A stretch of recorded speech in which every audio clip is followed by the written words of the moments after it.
ఆ పోలీసు వేషానికి మిమ్మల్ని రమ్మని పోలీసు ఇన్స్పెక్టర్ వేషానికి. కానీ చాలా మంచి పర్సనాలిటీ చూస్తున్నాను కృష్ణవేణి గారు. అమ్మ కొంచెం లేట్ అయినా కూడా ఏమీ అనుకోవద్దు తర్వాత అని చెప్పి వారేమో చెప్పారు. ఎవరు?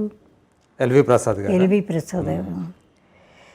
సరే, ఈ లోపల మా వారేమో ఈ విధంగా నన్ను క్వశ్చన్ చేయడం, ఈ విధంగా కొంచెం బాధ అనిపించింది.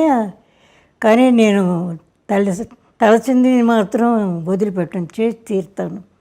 నా పార్టీ నాది, నాది కాంగ్రెస్, వారేమో జస్టిస్ పార్టీ. ఓకే, ఏం చేయమంటారు చెప్పండి. ఎవరి పార్టీ వారిదే, ఎవరి పార్టీ వారిదే. అంతకన్నా ఏమీ చేయలేవు, క్షమించాలి అని చెప్పి నేనేమో స్టూడియోకి వెళ్ళిపోయాను.